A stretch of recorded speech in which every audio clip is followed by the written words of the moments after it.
कहानी शुरू होती है और हम एक लड़की को देखते हैं जो आज रात बिना अंडरवियर और ब्रा के सो रही होती है। और जब ये लड़की गहरी नींद में थी तभी कोई इसका ब्लैंकेट खींच लेता है। तभी अचानक उसकी आँख खुल जाती है और वो जैसे ही चेक करने के लिए उठती है तभी कोई पीछे से उसके बालों को पकड़कर उसे बेड पर नीचे पटक देता है। और ये सब करने वाला और कोई नहीं बल्कि उसका पिता था। लड़की अपने पिता से कहती है कि आप ये सब क्या कर रहे हो, लेकिन उसका पिता कोई जवाब नहीं देता और अपनी बेटी के बदन को गंदी नजर से देखने लगता है। अब वो अपनी बेटी के शरीर को देखकर कहता है मेरी बेटी कितनी बड़ी हो गई है। ये सब सुनकर लड़की डर जाती है। अब उसका पिता उसके बालों को छोड़कर उसके गालों को टच करने लगता है। लड़की घबराकर ये सोच रही थी कि उसके साथ ये क्या हो रहा है और ये सोचकर वो रोने लगती है। तभी उसके पिता वहाँ से चले जाते हैं। अब अगली सुबह उसकी माँ उसके लिए खाना बना रही थी और यहाँ हमें पता चलता है कि इस लड़की का नाम मैरी है। और मैरी सोच रही थी जो भी कल रात उसके साथ हुआ उसके बारे में उसकी माँ को बताना चाहिए या नहीं। और तभी उसके भाई और बहन आते हैं और उसके पीछे ही उसके डैड आते हैं, पर वो ऐसे बर्ताव कर रहे थे जैसे कि कुछ हुआ ही ना हो। अब मैरी ये सोचती है कि कल रात तो ये मेरी ही लेने वाले थे और अब ऐसे नाटक कर रहे हैं जैसे इन्होंने कुछ किया ही ना हो। ये सोचकर मैरी यहाँ से उठकर चली जाती है। अब यहाँ पर उसकी मॉम खाना लाती है और उसी टेबल पर जोर से पटक देती है और ये देखकर सब हैरान रह जाते हैं और उन्हें कुछ समझ नहीं आता।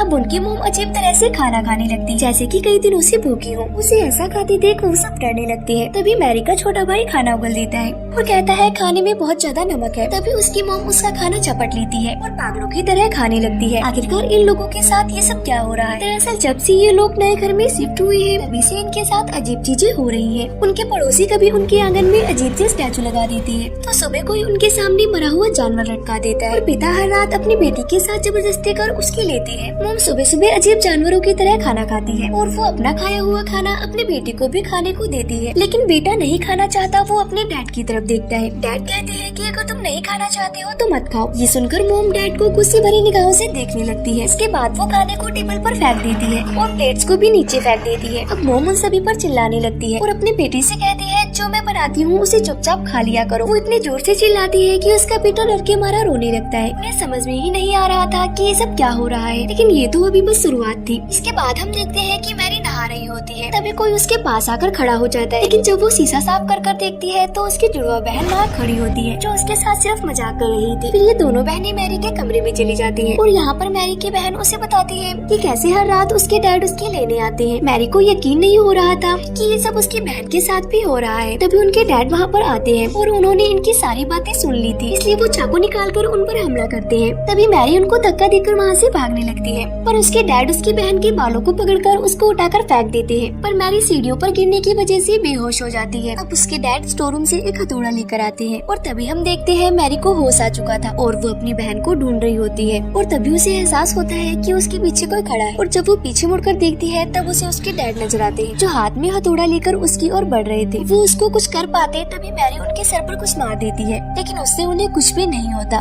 पर डैड गुस्सा होकर मैरी के ऊपर हथौड़े से हमला कर देते हैं, लेकिन मैरी नीचे झुक जाती है जिससे हथौड़ा दरवाजे पर लगता है। तभी नीचे से किसी की आवाज आती है जो मैरी के डैड की थी जो नीचे से ऊपर आ रहे थे। तभी यहाँ जो आदमी था हथौड़ा फेंककर दूसरे कमरे में चला जाता है। तब उनके डैड ऊपर आ जाते हैं। अब फिर से डैड को देखकर दोनों बहनें घबरा जाती हैं। फिर डैड दरवाजे पर लगे उस हथौड़े के निशान को देखती है और उन दोनों से पूछते हैं कि क्या तुम दोनों लड़ाई कर रही थी, लेकिन वो दोनों कुछ भी जवाब नहीं देती। जिसके बाद उनका भाई कमरे से निकलकर बाहर आता है। तभी मैरी कहती है कि तुम यहाँ से भाग जाओ। तभी वहाँ पर मैरी की मॉम आकर उस हथौड़े को उठाती है और उन पर हमला करने लगती है और वो काफी अजीब तरह से स्माइल करती है और टूटे हुए कांच के टुकड़ों पर चलने लगती है। नीचे से एक और लेडी की आवाज आती है और वो आवाज और किसी की नहीं बल्कि इनकी मॉम की थी। वो ऊपर आती है और उन सबसे पूछती है कि ये सब क्या हो रहा है, पर सब उन्हें देखकर डरने लगती है। अब अगले दिन डैड अपने भाई को घर बुलाते हैं जो एक चर्च का फादर था। फादर उनके घर पर आता है और उसको सारी कहानी बताई जाती है। रात में सब फैसला करते हैं कि रात को एक साथ एक ही रूम में सोएंगे, लेकिन आधी रात को छोटे बच्चे को टॉयलेट आती है और वो बिना किसी को डिस्टर्ब किए टॉयलेट में चला जाता है। तभी उसके जैसा ही दिखने वाला एक लड़का चाकू उठाता है और वो हमला करने ही वाला होता है। तभी उसकी नजर फादर पर पड़ती है और फादर को देखकर वो रुक जाता है। जिसके बाद सुबह फादर अपनी आँख खोलते हैं। इसका मतलब फादर की वजह से सबकी रात अच्छे से गुजरी थी और फादर इस घटना को अकेले नहीं संभाल सकते थे। तभी सारे सीनियर फादर डिस्कस करते हैं कि आखिर उस घर में हो क्या रहा है। फिर सभी फादर एक प्लान बनाते हैं और वो सब रात में एक कार से उनके घर में जाने के लिए निकल जाते हैं, लेकिन रास्ते में एक कुआं उन सब पर हमला कर देता है जिससे उनकी कार का एक्सीडेंट हो जाता है।